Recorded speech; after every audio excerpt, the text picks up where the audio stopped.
मेरे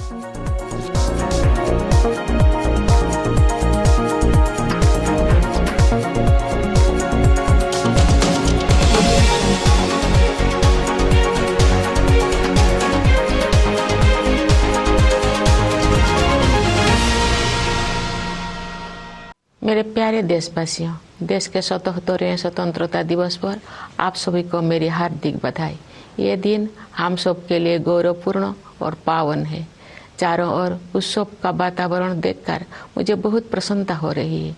ये प्रसन्नता और गौरव की बात है कि कस्बों और गांव में यानी देश में हर जगह बच्चे, युवा और बुजुर्ग सभी उत्साह के साथ स्वतंत्रता दिवस के पर्व को मनाने की तैयारी कर रहे हैं।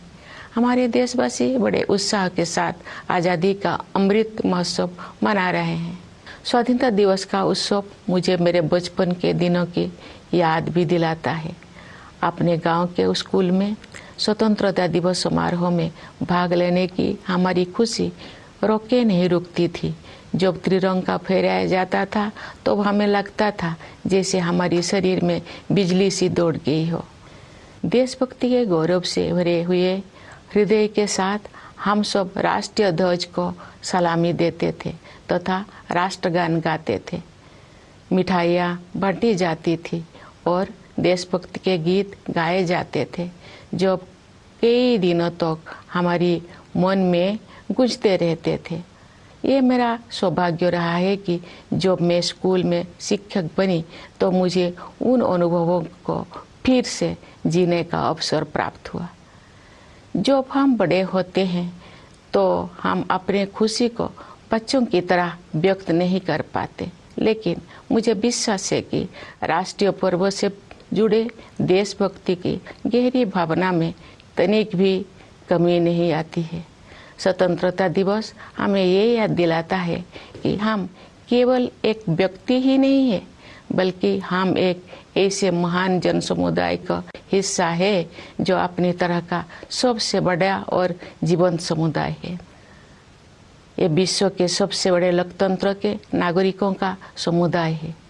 जब हम स्वतंत्रता दिवस समारोह मनाते हैं तो वास्तव में हम एक महान लोकतंत्र के नागरिक होने का उत्सव भी मनाते हैं। हमें हर एक की अलग अलग पहचान है। जाति, पंथ, भाषा और क्षेत्र के अलावा हमारी अपने परिवार और कार्य क्षेत्र से जुड़े पहचान भी होती है, लेकिन हमारी एक पहचान ऐसे है जो इन सब से ऊपर है और हमारी वो पहचान है भारत का नागरिक होना। हम सभी समान रूप से इस महान देश के नागरिक हैं।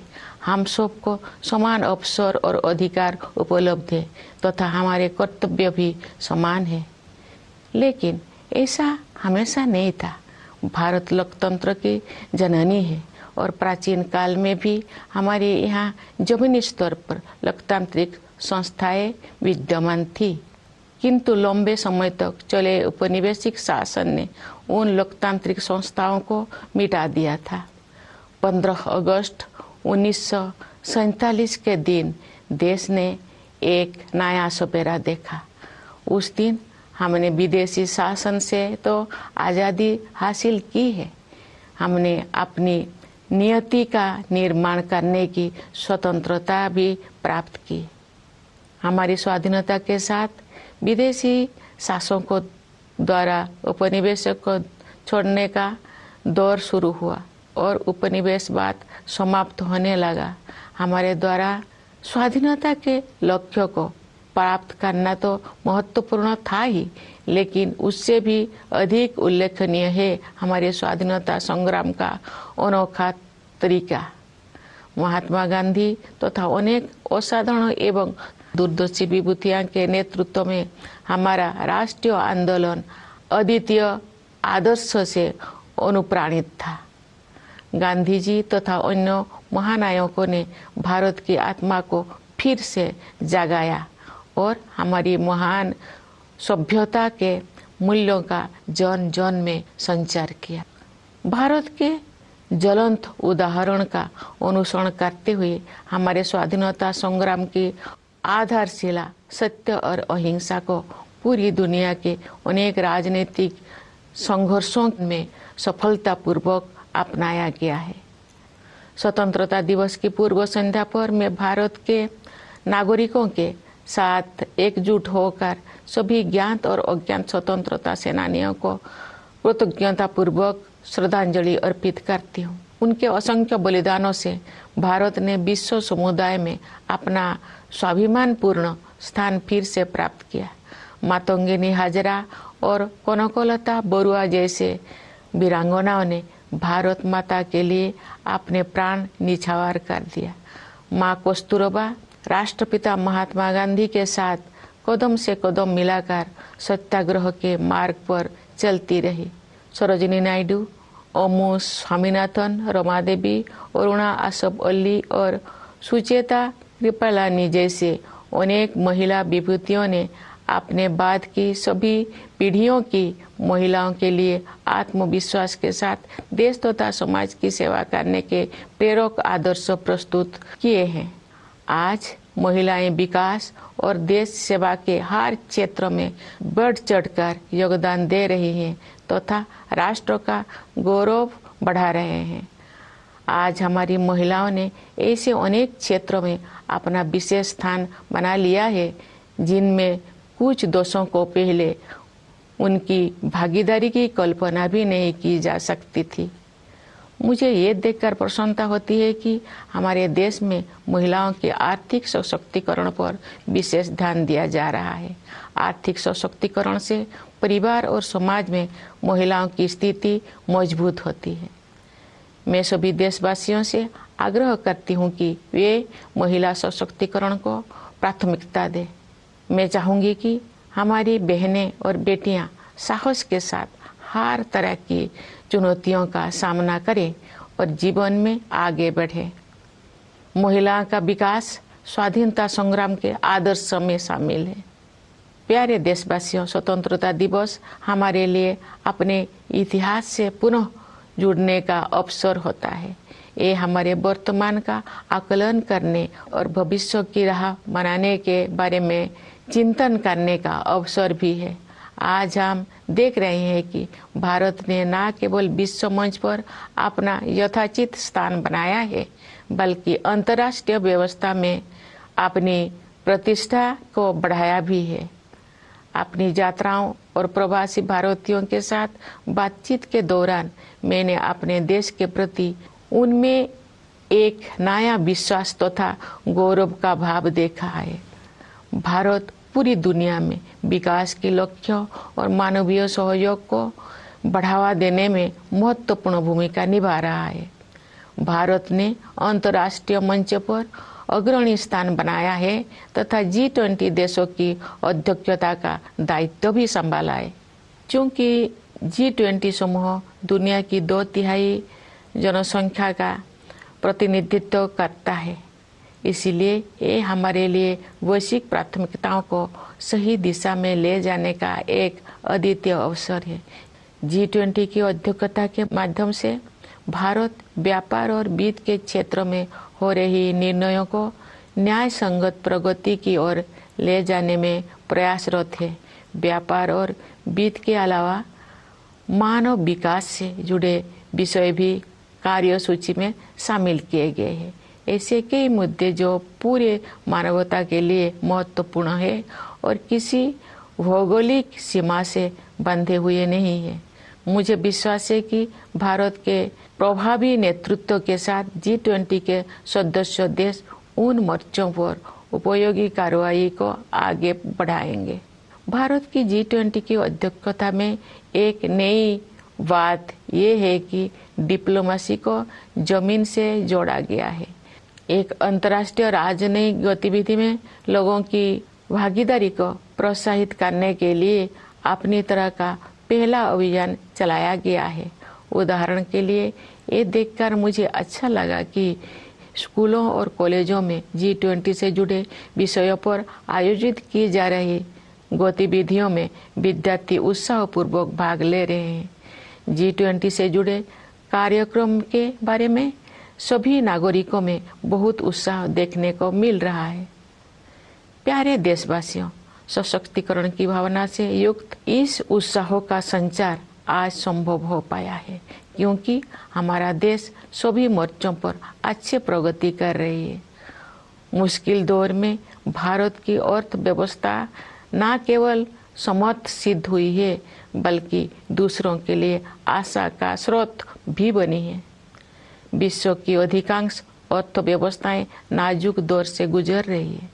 वैश्विक महामारी के कारण हुई आर्थिक संकट से विश्व समुदाय पूरी तरह बाहर नहीं आ पाया था कि अंतर्राष्ट्रीय पटल पर हो रही घटनाओं से अनिश्चितता का वातावरण और गंभीर हो गया है। फिर भी सरकार कठिन परिस्थितियों का अच्छी तरह सामना करने में सक्षम रही है। देश ने चुनौतियों को अवसरों में बदला है और प्रभावशाली जीडीपी ग्रोथ भी दर्ज की है। हमारे अन्नदाता किसानों ने हमारी आर्थिक वृद्धि में महत्वपूर्ण योगदान दिया है। राष्ट्र उनका ऋणी है। वैश्विक स्तर पर मुद्रास्फीति यानी इन्फ्लेशन चिंता का कारण बनी हुई है, लेकिन सरकार और रिजर्व बैंक इस पर काबू पाने में सफल रही है। सरकार ने जनसामान्य पर मुद्रास्फीति का अधिक प्रभाव नहीं पड़ने दिया है और साथ ही गरीबों को व्यापक सुरक्षा कवच भी प्रदान किया है। वैश्विक आर्थिक विकास के लिए दुनिया की निगाहें आज भारत पर टिकी हुई है। आज भारत विश्व की 5वीं सबसे बड़ी अर्थव्यवस्था बन गया है। विश्व में सबसे तेजी से बढ़ रही बड़ी अर्थव्यवस्था के रूप में भारत विश्व की 3री सबसे बड़ी अर्थव्यवस्था बनने की ओर अग्रसर है। हमारी आर्थिक प्रगति की इस यात्रा में समावेशी विकास पर जोर दिया जा रहा है। निरंतर हो रही आर्थिक प्रगति के 2 प्रमुख आयाम हैं। एक और व्यवसाय करना आसान बनाकर और रोजगार के अवसर पैदा करके उद्यमशीलता की संस्कृति को बढ़ावा दिया जा रहा है। दूसरे ओर जरूरतमंदों की सहायता के लिए विभिन्न क्षेत्रों में पहल की गई है तथा व्यापक स्तर पर कल्याणकारी कार्यक्रम चलाया जा रहे हैं। वंचितों को वरीयता प्रदान करना हमारी नीतियों और कार्य के केंद्र में रहता है। परिणाम स्वरूप पिछले दशक में बड़ी संख्या में लोगों को गरीबी से बाहर निकलना संभव हो पाया है। इसी प्रकार आदिवासियों की स्थिति में सुधार लाने और उन्हें प्रगति की यात्रा में शामिल करने हेतु विशेष कार्यक्रम चलाया जा रहा है। मैं अपने आदिवासी भाई बहनों से अपील करती हूँ कि आप सब अपने परंपराओं को समृद्ध करते हुए आधुनिकता को अपनाएं। मुझे ये जानकर खुशी हुई है कि आर्थिक विकास के साथ साथ मानव विकास संबंधी सरकारों को भी उच्च प्राथमिकता दी जा रही है। मैं एक शिक्षक रही हूँ, इस नाते भी मैंने ये समझा है कि शिक्षा सामाजिक सशक्तिकरण का सबसे प्रभावी माध्यम है। वर्ष 2020 की राष्ट्रीय शिक्षा नीति से बदलाव आना शुरू हो गया है। विभिन्न स्तरों पर विद्यार्थियों और शिक्षाविदों के साथ मेरी बातचीत से मुझे ज्ञात हुआ है कि अध्ययन की प्रक्रिया अधिक फ्लेक्सिबल हो गया है। इस दूरदर्शी नीति का एक प्रमुख उद्देश्य प्राचीन मूल्यों को आधुनिक कौशल के साथ जोड़ना है। इससे आने वाले वर्षों में शिक्षा के क्षेत्र में अभूतपूर्व परिवर्तन होंगे और परिणाम स्वरूप देश में एक बहुत बड़ा बदलाव दिखाई देगा। भारत की प्रगति को देशवासियों, विशेषकर युवा पीढ़ी के सपनों से शक्ति मिलती है। विकास के अनंत संभावनाएं देशवासियों की प्रतीक्षा कर रही है। स्टार्टअप से लेकर खेलकूद तक हमारे युवाओं ने उत्कृष्टता के नई आसमानों की उड़ान भरी है। आज के नई भारत की महत्वाकांक्षाओं के नई क्षितिज असीम है। भारतीय अंतरिक्ष अनुसंधान संगठन नई ऊंचाई को छू रहा है और उत्कृष्टता के नए आयाम स्थापित कर रहा है। इस वर्ष इसरो ने चंद्रयान 3 लॉन्च किया है, जो चंद्रमा की कक्षा में प्रवेश कर चुका है और कार्यक्रम के अनुसार उसका विक्रम नामक लैंडर तथा प्रज्ञान नामक रोवर अगले कुछ ही दिनों में चंद्रमा पर उतरेगा। हम सभी के लिए वो गौरव का क्षण होगा और मुझे भी उस पल का इंतजार है। चंद्रमा का अभियान अंतरिक्ष के हमारे भावी कार्यक्रम के लिए केवल एक सीढ़ी है। हमें बहुत आगे जाना है। अंतरिक्ष अभियान में ही नहीं बल्कि धरती पर भी हमारे वैज्ञानिक और टेक्नोलॉजिस्ट देश का नाम रोशन कर रहे हैं। अनुसंधान, नवाचार तथा उद्यमशीलता को बढ़ावा देने के लिए अगले 5 वर्षों में 50,000 करोड़ रुपये की राशि के साथ सरकार द्वारा अनुसंधान नेशनल रिसर्च फाउंडेशन स्थापित किया जा रहा है। ये फाउंडेशन हमारी कॉलेजों, विश्वविद्यालयों और अनुसंधान केंद्रों में रिसर्च एवं डेवलपमेंट को आधार प्रदान करेगा, उन्हें विकसित करेगा तथा आगे ले जाएगा। प्यारे देशवासियों, ज्ञान विज्ञान में उत्कृष्टता प्राप्त करना ही हमारा लक्ष्य नहीं है, बल्कि हमारे लिए ये मानवता के विकास के साधन है। एक क्षेत्र जिस पर पूरे विश्व के वैज्ञानिकों और नीति निर्माताओं को और अधिक तत्परता से ध्यान देना चाहिए वो है जलवायु परिवर्तन। हाल के वर्षों में बड़ी संख्या में एक्सट्रीम वेदर इवेंट्स हुई है। देश के कुछ हिस्सों में असाधारण बाढ़ का सामना करना पड़ा है। कुछ स्थान सूखे की मार झेलते हैं। इन सब का एक प्रमुख कारण ग्लोबल वार्मिंग को भी माना जाता है। अतः पर्यावरण के हित में स्थानीय, राष्ट्रीय तथा वैश्विक स्तर पर प्रयास करना अनिवार्य है। इस संदर्भ में ये उल्लेखनीय है कि रिन्यूएबल एनर्जी के क्षेत्र में हमने अभूतपूर्व लक्ष्यों को प्राप्त किया है। अंतर्राष्ट्रीय सौर ऊर्जा अभियान को भारत ने नेतृत्व प्रदान किया है। अंतर्राष्ट्रीय प्रतिबद्धताओं को पूरा करने में हमारा देश अग्रणी भूमिका निभा रहा है। विश्व समुदाय को हमने लाइफ यानी लाइफस्टाइल फॉर एनवायरनमेंट का मंत्र दिया है। प्यारे देशवासियों, असामान्य मौसम की घटनाएं सभी पर असर डालती है, लेकिन गरीब और वंचित वर्गों के लोगों पर उनका और अधिक प्रभाव पड़ता है। शहरों और पहाड़ों क्षेत्रों के जलवायु परिवर्तन की स्थितियों का सामना करने के लिए विशेष रूप से सक्षम बनाने की आवश्यकता है। मैं ये कहना चाहूँगी कि लोभ की संस्कृति दुनिया को प्रकृति से दूर करती है और अब हमें ये एहसास हो रही है कि हमें अपनी जड़ों की ओर लौटना चाहिए। आज भी अनेक जनजातीय समुदाय ऐसे हैं जो प्रकृति के बहुत करीब और प्रकृति के साथ सौहार्द बनाकर रहते हैं। उनके जीवन मूल्यों और जीवन शैली क्लाइमेट एक्शन के क्षेत्र में अमूल्य शिक्षा प्रदान करते हैं।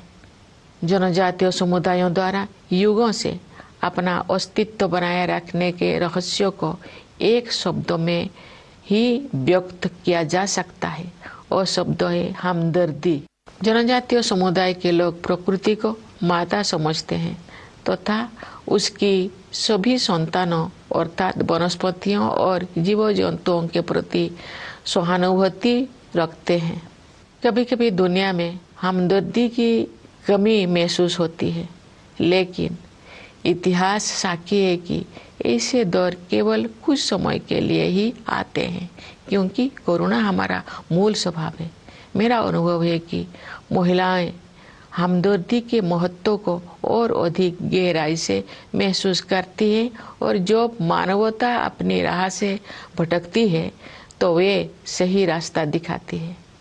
हमारे देश ने नई संकल्पों के साथ अमृत काल में प्रवेश किया है तथा हमें भारत का वर्ष 2047 तक एक विकसित राष्ट्र बनाने की दिशा में आगे बढ़ रहे हैं। आइए हम सभी अपने संवैधानिक मूल कर्तव्यों को निभाने का संकल्प लें तथा व्यक्तिगत और सामूहिक गतिविधियों के सभी क्षेत्रों में उत्कृष्ट की ओर आगे बढ़ने का सतत प्रयास करें, ताकि हमारा देश निरंतर उन्नति करते हुए कर्मठता तथा उपलब्धियों की नई ऊंचाइयां हासिल करे। प्यारे देशवासियों, हमारा संविधान हमारा मार्गदर्शक दस्तावेज है। संविधान की प्रस्तावना में हमारे स्वाधीनता संग्राम के आदर्श समाहित है।